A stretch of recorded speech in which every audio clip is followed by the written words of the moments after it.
Welcome to our first lesson in fifth grade photography.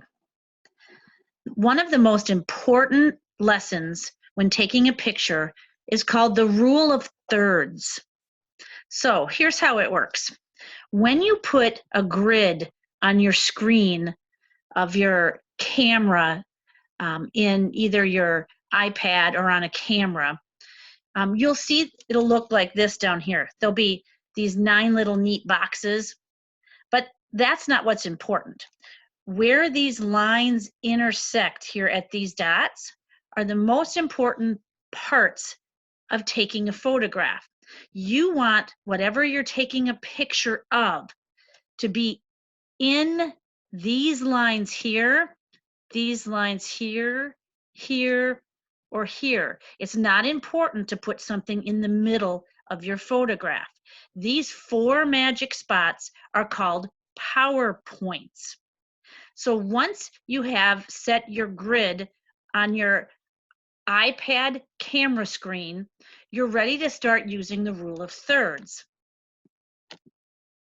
Again, your screen will look something like this. You'll see these red lines on your screen on your iPad.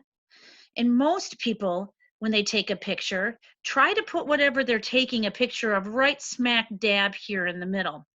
But that doesn't lead to the best photo that you can do. By putting somebody's head here on the side, or here, down here, anywhere these PowerPoints are, creates a much better looking picture. So try and get away from putting something right smack dab in the middle of your picture. I'm going to show you some examples here. Okay, so when you use the rule of third, just like we said, you have these PowerPoint positions. You want to place them along the horizontal and the lines going this way and the vertical lines. Let me show you some examples. Here are those grid lines that you see on your screen. When you take a picture of this butterfly, most beginning photographers want to put that butterfly right smack dab here in the middle of their picture.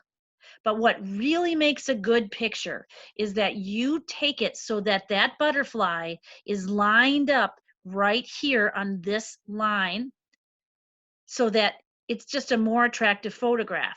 So using the grid line by putting that butterfly here makes a much more interesting picture than just having it right here in the middle. When we look at this photograph over here, the main thing in the picture is a message in a bottle.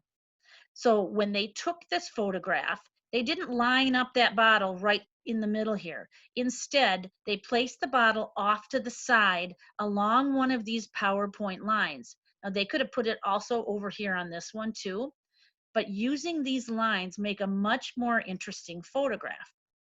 So down here, we have the deer out in the field. And when we look at a picture like this, it's very pleasing to look at. When you see the grid put on it, you will see that the photographer lined that deer up right with that line of thirds. He also did the horizon, which means where the sky and the land meet, right on one of those bottom lines here. So the picture is a really nice picture to look at. Let's look at some more examples.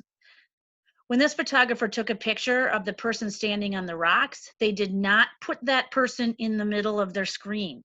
They lined them up on one of these PowerPoint lines. These lines right here are the thirds.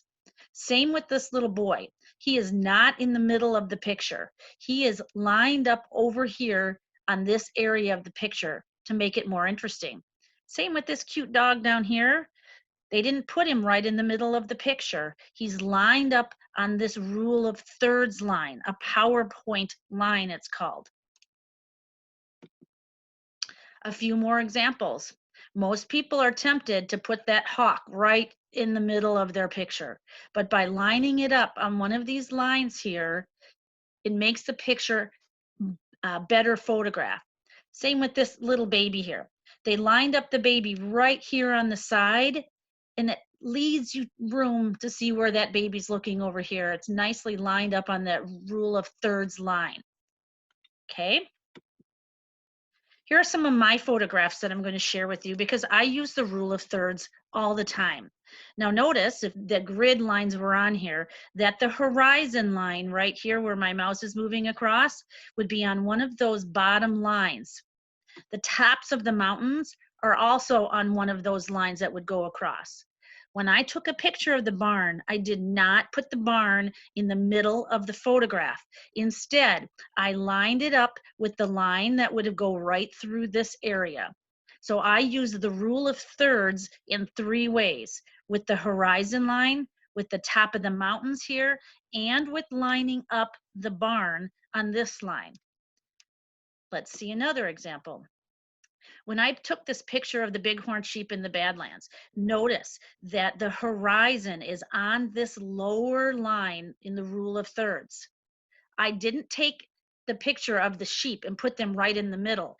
I put them off to the side right over here using the rule of thirds. Let's see another example.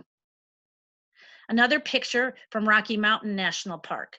Now, when I took this picture, I did not put the elk in the middle of the picture.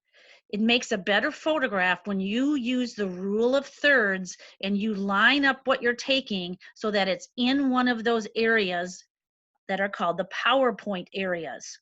See where the elk is? It's not in the middle, it's off to the side in the rule of thirds. One last example. I was really tempted to put this eagle right in the middle of the photograph, but remembering the rule of thirds, I remember that it makes a better photograph when you put the subject that you're taking in the rule of thirds line. So I lined him up right here in that grid line on this side, and his face is above that last line here. So it makes it a better picture. It almost looks like he's looking right at you, doesn't it? And it gives you room to see what the background is where the eagle was sitting. So the first thing that you should think of when you are taking a photograph is using the rule of thirds. Don't put that object that you're taking a picture of right in the middle of your picture. Remember, those grid lines are there to help you take a better photograph.